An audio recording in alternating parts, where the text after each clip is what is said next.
Alors on reprend. Il semblerait que c'est coupé. Ok. Donc on a vu, on a pénétré par le sujet de Matot Massé. Alors on reprend juste au début ici. Vene Benyan Malaomata, Ratsaloma, Ma Nekra Malaomata. Donc le Rabbi Rachav nous dit tout de suite, qu'est-ce que Retsonenu Loma, notre intention de dire qu'est-ce que le haut et le bas. Mais voir Bemakomacher, chez O Beprinat, Ribouy ou Miout. Ok. Donc le sujet de Malaomata, Ribouy or ou Miout or, c'est ça l'intention du Rabbi Rachav. Ok, on a déjà vu en vérité, comme il nous le dit lui-même. Les Zéo Gamken, c'est bon, tu suis. Les Zéo Gamken, Inyan Kirouv, Verichouk. C'est également le sujet de proximité et éloignement. Debekirouv, Meir, Aor, Begilou, Yoter. Quand on est à proximité, la lumière brille avec plus d'intensité. Des Eo Ribou Yaor, Vagilouy. Et c'est le sujet de Ribou Yaor, beaucoup de lumière et de dévoilement. Vecholma Shemitrachek, Mitalem ou Mitmaet Or. Et plus on se retire, on s'éloigne, plus la lumière se diminue. C'est bon, tu es dans le texte? Oui, là. Alors, s'il faut expliquer, évidemment, on peut expliquer dans la manière où il y a le Kav-Ein-Sof qui pénètre. Voilà, il va le dire lui-même en vérité. C'est pour ça que je ne vais pas expliquer. Alors, je vois qu'il le dit. Voilà.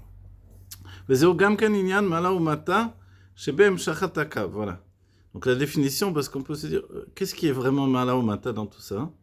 Évidemment, il y a des sphirotes qui sont plus élevées, des sphirotes moins élevées, des mondes plus élevés, des mondes moins élevés, etc. Alors il nous dit, c'est également le sujet de Mala ou Mata, chez Behem Shachat HaKav, dans la continuation là, le cave qui se répand, chez O Inyan Kirou Verichouk, le cave il va se répandre. Ensuite, bon alors je vais rajouter dans l'explication peut-être ici, pour nous qui comprenons moins rapidement, puisqu'il a déjà expliqué beaucoup le Rabbi Rachav, dans le sens où il y a le Derech Lapshut, le cave à une sauve, la ligne de lumière infinie vient, et les bokeh, elle transperce l'obscurité du Tzimtzum, et à partir de là, il y a comme une formation de vêtements autour du cave.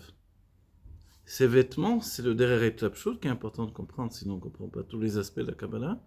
Donc chaque nouvelle sphira qui va se mettre en place vient aussi s'habiller comme un vêtement sur le cave. Premier vêtement général, c'est Adam Kadmon. Deuxième vêtement, c'est Akudim. Enfin, on saute les mondes infinis là-dedans. Après, Nekudim. Et après, Brodim, finalement, le monde de Hatzilut. Donc, on comprend bien que quand on arrive au monde de Hatzilut, il y a déjà pas mal de, entre guillemets, de vêtements, de couches successives qui font un rechouk, qui font un éloignement de la lumière. Mais ensuite, il faut compter que chaque sphira également, dans le monde, nous on a l'habitude de l'idée des sphirotes Yemin, Small, Vaimsa, droite, gauche et au milieu. Mais il y a l'autre aspect des choses où Chokhmah est habillé sur le cave après tout l'éloignement de ce qui a précédé. Et Bina vient s'habiller sur Chokhmah. Et ensuite, le Chesed vient s'habiller, etc. Et ainsi de suite, chaque sphira. Donc on s'éloigne de niveau en niveau. Voilà. Donc là, on comprend tout à coup ce qui est appelé proche et éloigné. Comme l'image du Tanya, le roi a plusieurs vêtements, c'est toujours le roi. C'est vrai, mais évidemment que plus on s'approche, entre guillemets, de la nudité, et plus on est à proximité du roi, quand même, de l'éclat de sa lumière infinie. C'est ça l'idée. Plus on se rapproche du Ein-Sof, et plus on est Mala, en haut. Donc en haut, c'est pas forcément d'être plus haut géographiquement. Voilà, comme si on monte sur l'Everest ou on monte dans l'espace. Non, c'est pas cette idée-là. Puisqu'on parle de dimension. Mais en haut, c'est une plus grande proximité de l'infini de lumière qui se projette de manière plus libre et avec moins de vêtements. Mais comment tu peux l'assimiler, la lumière qui monte là-haut, par exemple? Parce que justement, le vêtement permet d'assimiler la lumière. De la même manière qu'il y a les kelim, les réceptacles, il y a aussi les vêtements. Les levushim. Je suis d'accord avec toi. Mais quand que ça soit Malchut ou Chokhmah, c'est un niveau. Quand tu arrives à un niveau comme ça, comment tu vas approcher d'une lumière encore beaucoup plus forte, tout en étant conscient de ce que tu fais? Tu comprends ce que je veux dire? Non, j'ai pas compris. Recommencer, excuse-moi. Tu parles, là on parle de vêtements sur la Chorma. On Voilà. voit comment tous les mondes sont bien, il n'y a rien de hasard. Mais quand tu montes, par exemple, voilà, moi je veux apprendre, je monte, mais à un niveau, je sais que ça c'est Chorma, je sais que ça c'est, mais c'est tout, je l'assimile pas. Ah, d'accord. Tu comprends ce que Oui, je veux dire? oui, tu as Non, raison. comment alors tu veux Tu as raison, l'assimiler comme elle exactement. est très haute si tu peux C'est pas? ce que Enfin, les rabbis disent, ou les sages de manière générale, Eno domer reya leshmir. c'est quoi? Nous, on ne fait qu'entendre ces sujets-là. Ça ne ressemble pas au fait de voir la chose. Ouais. Il est évident que si on verrait le Kav Ensov, si on verrait les Sphirot, alors ça serait une autre chose. Les Rebbeim, quand ils parlent de ça, ils voient les choses dans les mondes divins. Ouais. Alors nous, on peut que suggérer l'entendement des choses. J'entends parler de ça, je me fais une image plus ou moins erronée en vérité. Hein. Le réceptacle, je peux l'imaginer comme je veux. Le rabbi dit que les réceptacles sont ronds en fait, ils ne sont pas carrés. Moi, dans mon image, je voyais plutôt des réceptacles Pourquoi? un peu à l'image de ce qu'on voit de Aaron Abrit, quoi. Tu arrives d'un carré dans un autre, etc. Donc c'est une image archaïque, mais c'est ce qui m'est venu automatiquement. Le rabbi nous dit non, le réceptacle est rond en fait. Parce que le shefa, lui, Il n'y a pas de fin. voilà, il n'a pas de fin. Malgré que ce réceptacle, il a quand même une limite. Oui. Mais pourquoi il doit être rond dans ce cas-là? Parce que c'est une limite infinie. C'est ça l'idée, voilà. Et dans la Hitlapshut également, on a l'habitude de l'Hitlapshut, comme on a parlé des vêtements. Donc on voit un vêtement l'un autour de l'autre, etc. J'ai vu même des dessins dans la Kabbalah, ok. La réponse c'est que seulement dans la Géoula on dira Zé Kelivan, on montrera du doigt, on dit ah c'est ça que j'ai étudié. On verra de nos yeux. Alors on saura réellement. En attendant, les vêtements, c'est on dit ici nos vêtements de compréhension, qui sont des vêtements d'expression en fait. Et chacun en fait, voilà, moi je fais ce cours, on le fait tous les deux. Toi tu imagines dans ta tête et je sais pas ce que tu imagines. Moi j'imagine, tu sais pas non plus ce que j'imagine. Maintenant les gens qui vont écouter également le cours, chacun va s'imaginer J'ai avec compris. son bagage personnel, Oui, j'ai compris. tu vois. Et je peux pas interférer sur ça.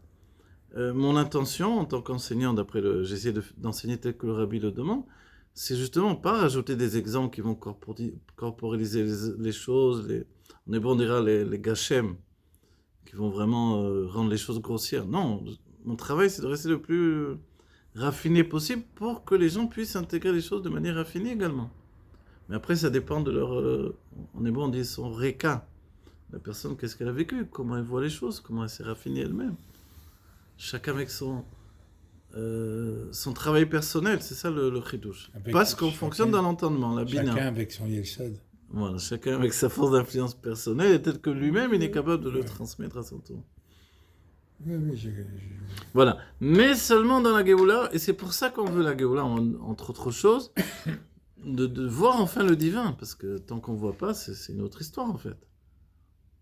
On pourrait dire, vous êtes courageux de continuer alors que vous ne voyez rien. C'est ça ce que les sages ont dit. Ototenu l'oreinu. Oui, mais nous, on n'a pas vu les signes de Dieu, tu vois. Attends, je parle pour moi, c'est pas mon problème du tout. Tu sais, je dois étudier, c'est pas mon problème. Dieu, il est là, comment il est, c'est pas mon problème. Tu as raison, les juifs d'abord on étudie. Ouais. Rabbi a dit, un juif, il pense pas de dire, parce qu'on dit le plus haut niveau d'études, c'est d'étudier les Shem Shamaim. Ok, pour le nom de Dieu. Et le Rabbi dit, mais on n'a pas toujours en tête d'étudier pour le nom de Dieu. Il dit, le Rabbi, il y a un niveau plus élevé. Le juif étudie parce qu'il est juif. Oui, c'est tout. Moi, je viens pas étudier, je me dis, tiens, je vais étudier pour le nom de Dieu. J'y pense pas. Ça veut dire qu'on fait une mitzvah pour dire, attends-moi.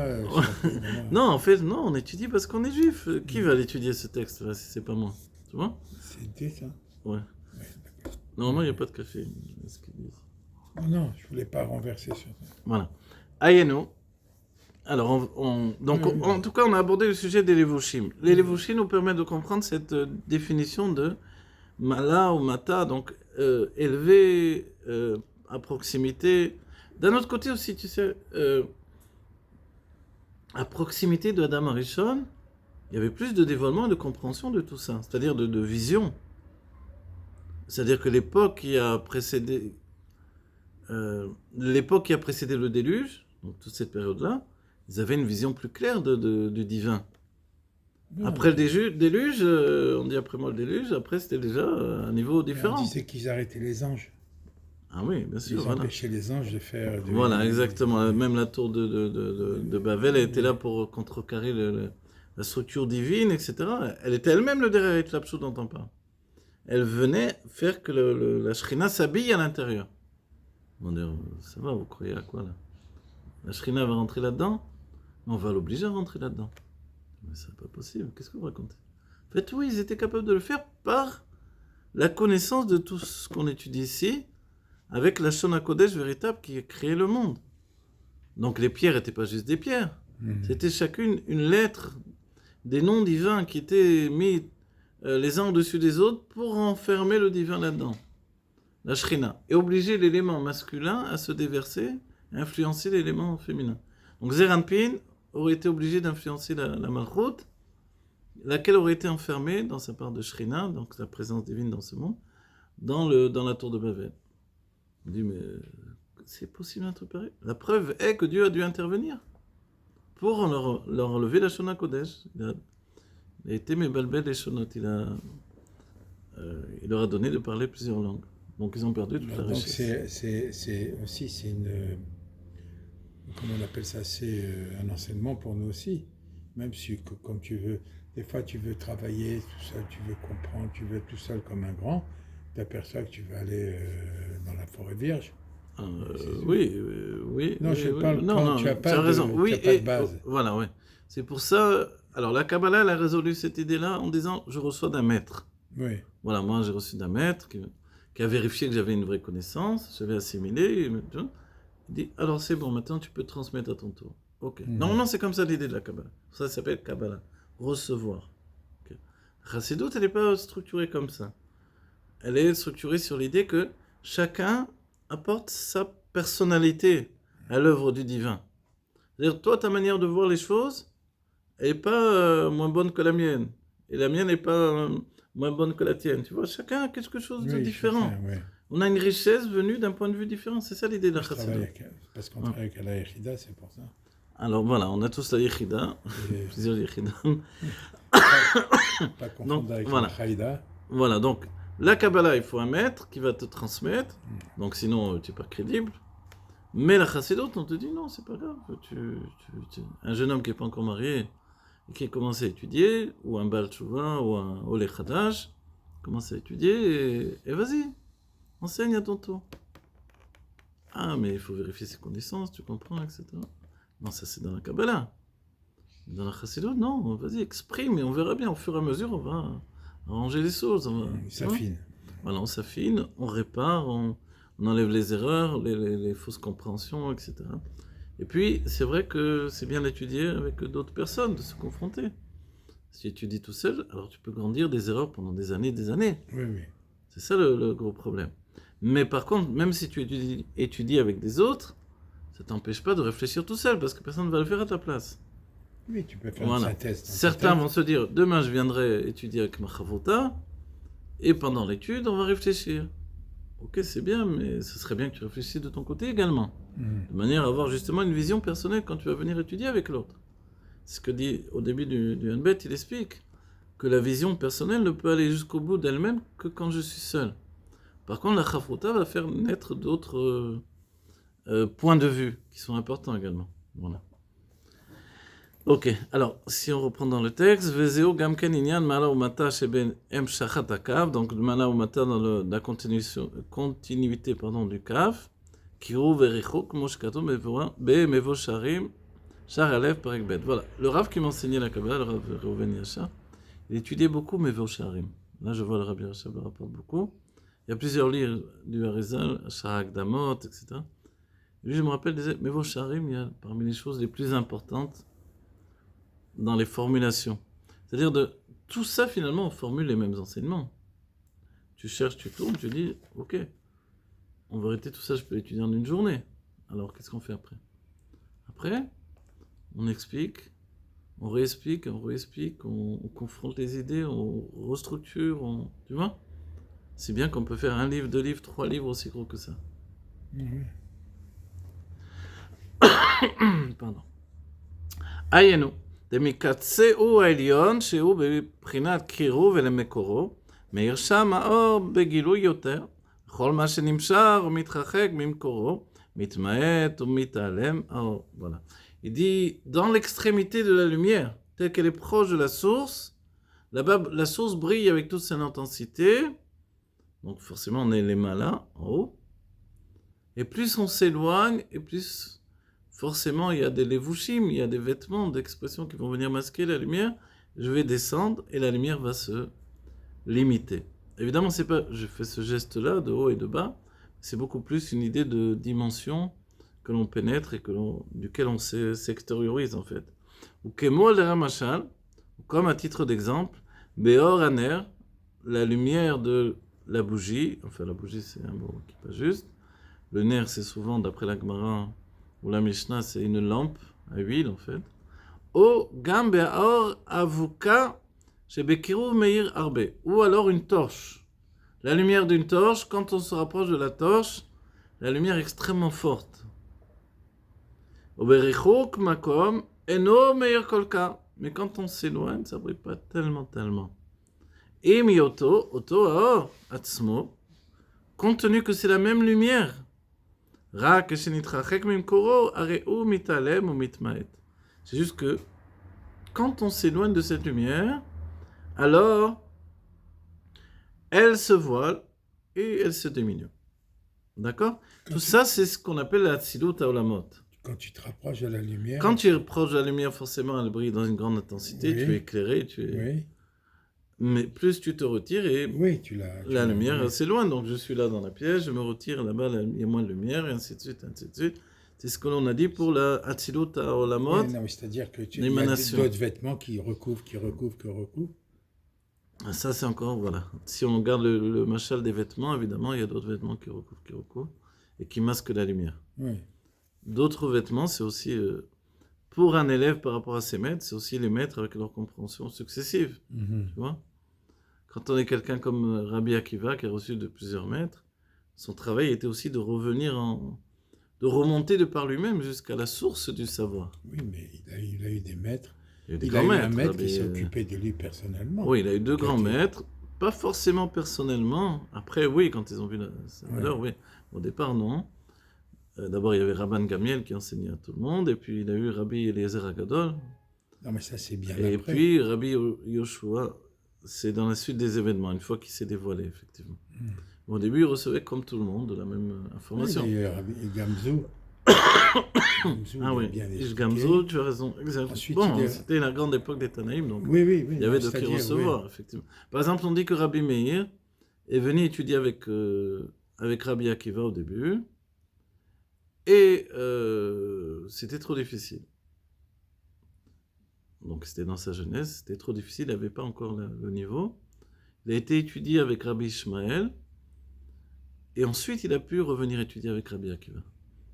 Donc voilà, c'est-à-dire qu'on voit qu'il faut quand même avoir des réceptacles en place pour atteindre un niveau de lumière plus élevé et de compréhension plus élevée, effectivement. Oui, ça, tu sais, comment je l'ai remarqué, j'ai pris un livre, peu importe, de Gary Cohen. Et tu le lis, c'est en français. Tu le lis, mais tu comprends rien. Pourquoi? Parce que tu ne sais pas de quoi il parle.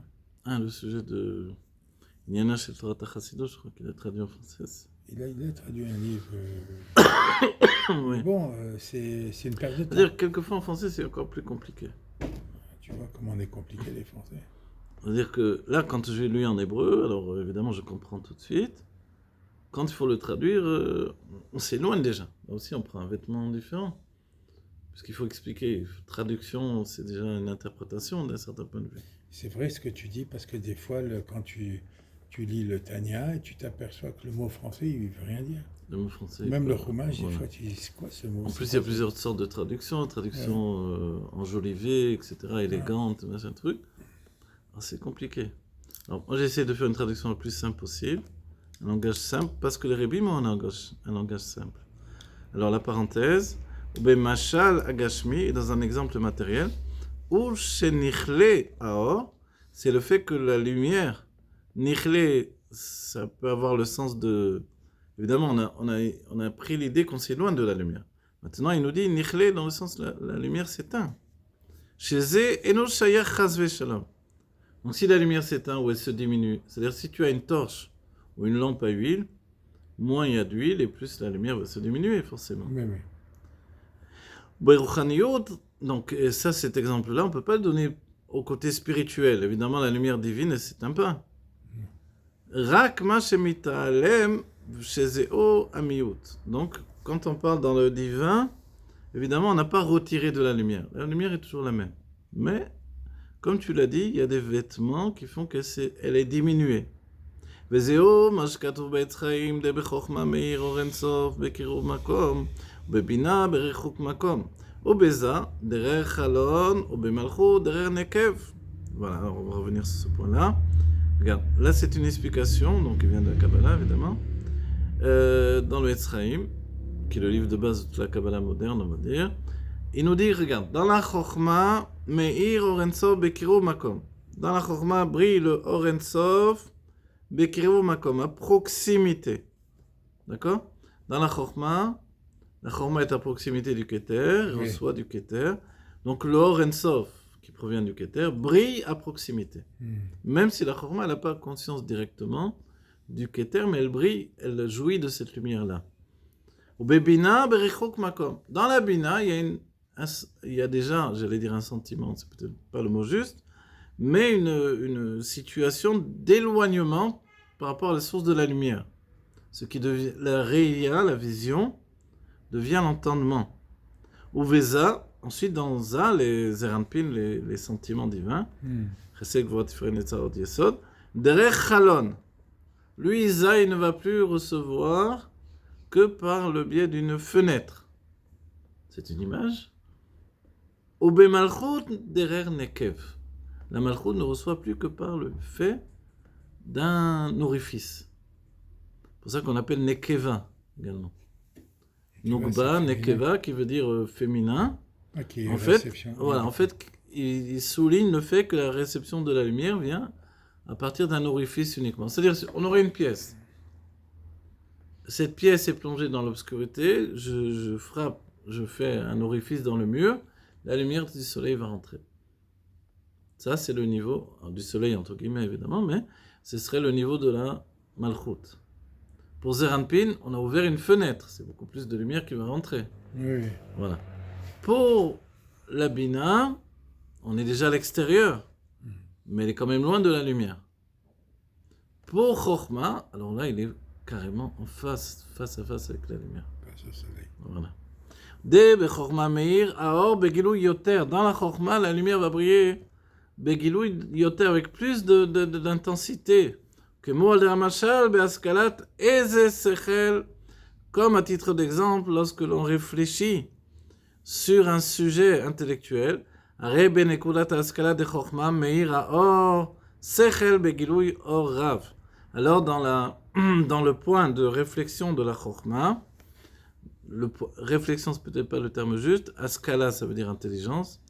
Donc, dans le point d'appréhension de la Chokhma intellectuelle, alors la lumière brille avec une grande intensité.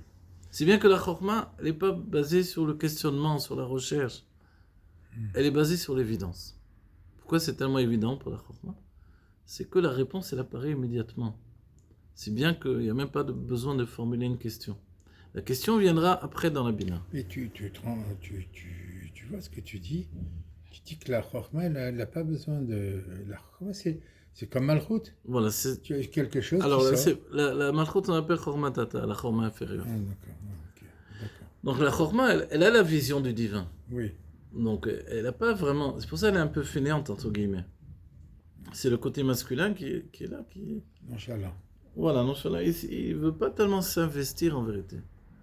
On dit Miach Chacham Aroet et Anolad. Le sage voit ce qui va découler de ses actions. Donc il dit, oula.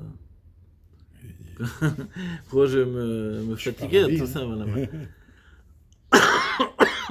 Donc en fait, ça c'est quelque chose d'essentiel dans le point de la Chokhma. C'est-à-dire que tout Atzilut brille de cette lumière de contemplation du divin comme une évidence. Donc une âme d'Atzilut, c'est-à-dire que même dans ce monde, elle a quand même une contemplation du divin, tu vois. Donc si on la laisse tranquille, elle est avec Dieu, c'est tout, elle n'a besoin de personne. Tu comprends, un tzaddik, pourquoi il est incorruptible? Parce que qu'est-ce qu'on peut lui offrir? De l'or, de l'argent, des repas, enfin, si tu veux, il n'a rien à faire. Une bracha. Alors on peut lui offrir notre limite, justement. Mais pour ce qui est on ne peut pas le corrompre avec quoi que ce soit. Donc, parce que lui, il a tout déjà. Tu vois? Yaakov, il nous l'a dit, Yesh li kol, achi. Quand Esav lui dit Yesh li rav, on voit qu'Esav il avait un rav. Non, rav il avait beaucoup, ça voulait dire. Donc il dit j'ai beaucoup, mon frère. Et lui il dit, et Yaakov il va répondre Yesh li kol. J'ai tout. Quoi? J'ai tout? Qu'est-ce que c'est tout? Ben, j'ai Dieu, qu'est-ce que tu veux de plus? Cette vision de Dieu, constamment, Shiviti Avayel et Nagdi Tamid, celui qui le voit vraiment, comme le Baal Shem Tov, comme le Or HaChaim HaKadosh, comme les Rebbe, ça y est, qu'est-ce que tu veux? Donc tout ce qu'il fera sera pour les autres, ce ne sera jamais pour lui. Lui, il n'a besoin de rien. Rabbi Zosha, la maison elle est en train de s'écrouler. Celui qui vient lui demander comment on fait pour supporter les épreuves du monde. Quelle épreuve? Je ne vois pas de quoi tu parles. Il n'y a pas d'épreuve. Moi, je suis mal passé parce que moi, Kassadeh, je suis comblé de tout. Regarde la maison, l'eau qui coule dans la maison, la pluie, la maison en ruine. En fait, lui, non, il ne voit pas ça. Il voit le divin qui brille dans sa vie, c'est tout. Cette vision du divin à proximité fait que, voilà, il est en première loge, en première place de la contemplation du divin. Ça, c'est parce que c'est une âme de Hatzilut. Tu vois?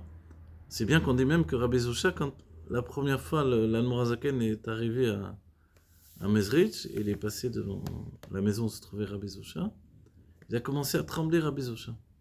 Il a dit qu'est-ce qui se passe? Il a dit une âme de Hatzilut est en train de passer devant la maison. C'était ça Rabbi Zosha, c'est la vision du divin en fait. Et cette âme c'était l'Admorazaken qui passait avec sa jeunesse et 22 ans. Voilà. Agam chez Nomasi Gadain. Donc, quand on dit la Chochma, il y a un Gilouï Rav, un grand dévoilement. Il nous dit Agam chez Nomasi Gadain et Aïnian Sikhli, Ma'u. Tu vois? La Chochma, elle ne perçoit pas encore le sujet intellectuel. Qu'est-ce qu'il est? C'est-à-dire, entre guillemets, il vit dans les évidences. On lui demande qu'est-ce que c'est, et pas forcément, il ne sait pas vraiment expliquer. Mekol Makom, Areu Meir Sham, Begilouim Beyoter. Même s'il ne sait pas expliquer, il n'a pas de recul pour expliquer la chose, mais la chose brille avec une immense intensité. Mais ensuite, quand ce dévoilement divin vient dans la perception de la Bina, alors forcément la lumière va se diminuer. Et même si l'essentiel de la perception du sujet c'est dans la Bina, de Chorma Agam Shei Gam Ken Yedia, et la sagesse, bien qu'elle ait également la connaissance, mais Kol Makom Ena Asaga. De toutes les manières, elle n'est pas une Asaga, une perception. Asaga, ça veut dire de avoir vraiment une explication de la chose, un raisonnement. Je comprends qu'est-ce que la chose. Donc, nous on comprend bien que les sages qui ont dû nous expliquer les choses, construire la Mishnah, la Gemara, etc. Ils ont dû prendre du recul, tu vois, pour pouvoir nous enseigner les choses. Et le sujet de la saga de la perception, c'est justement dans la Bina.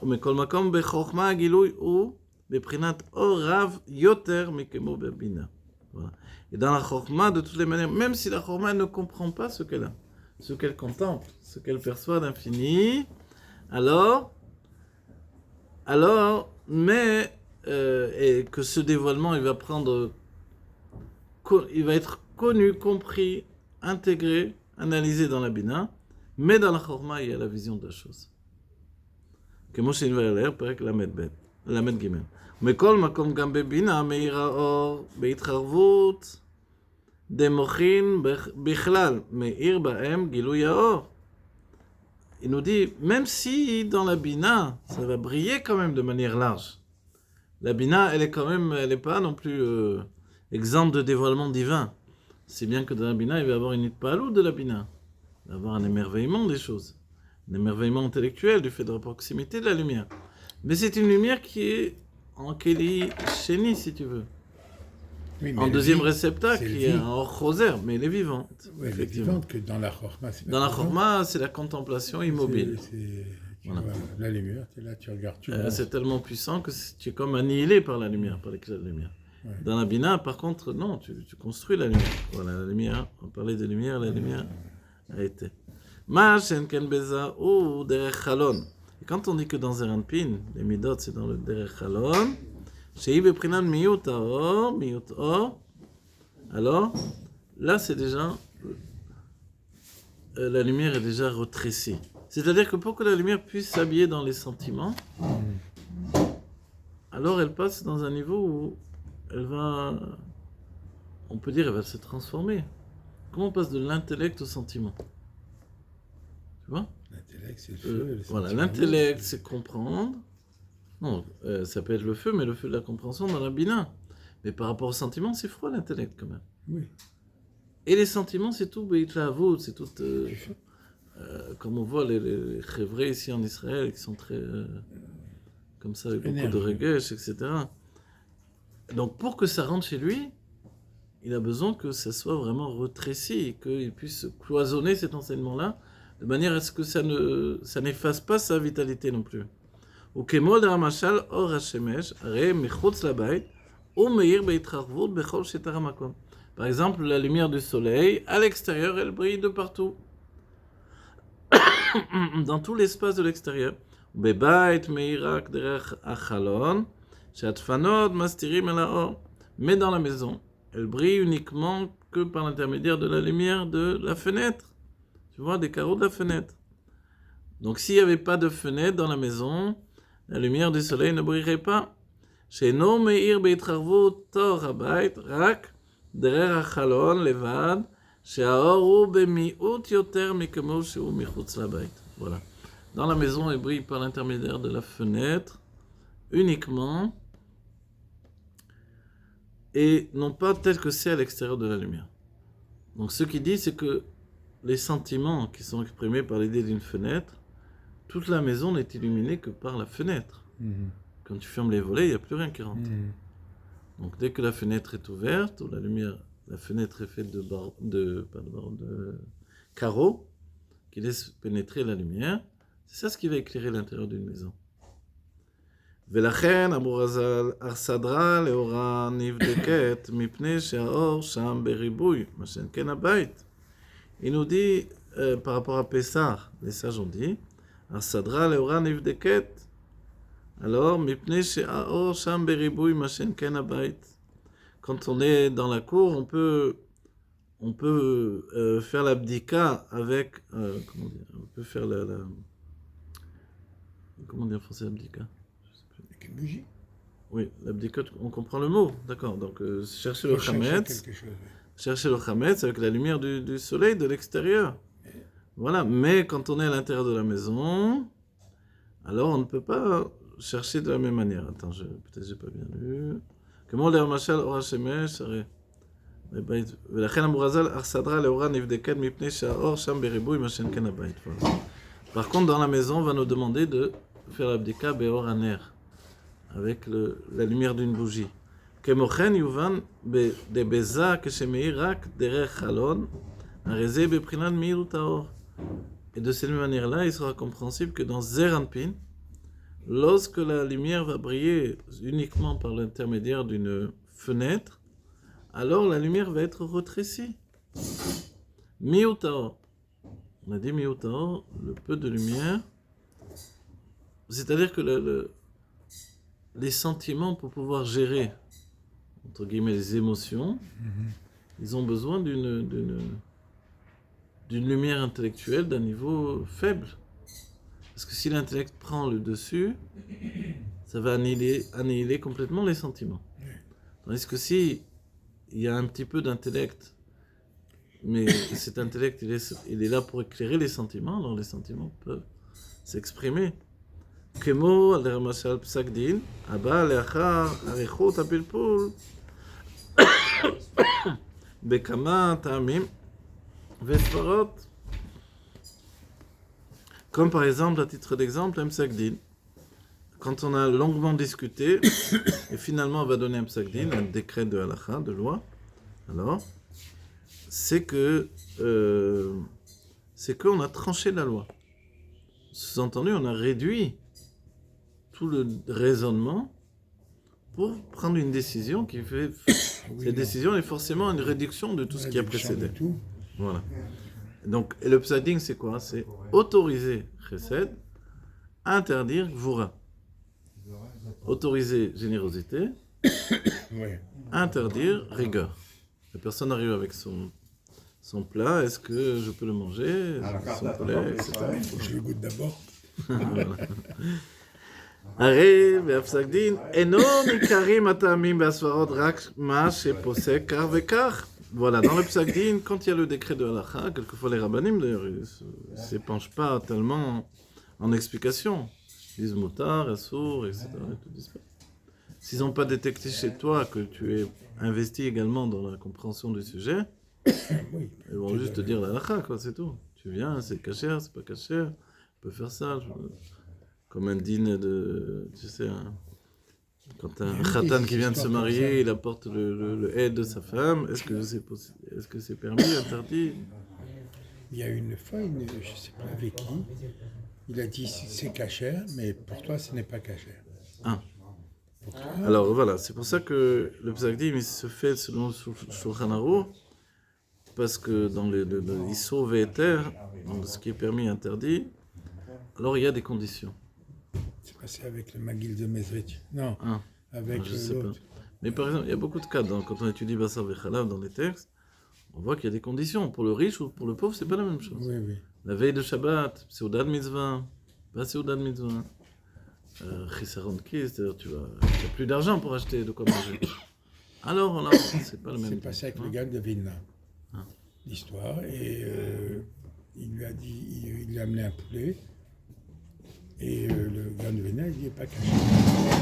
Alors le gars, non, oui, il a été voir son rave, il m'a dit pas caché. Il dit non, il est caché le poulet.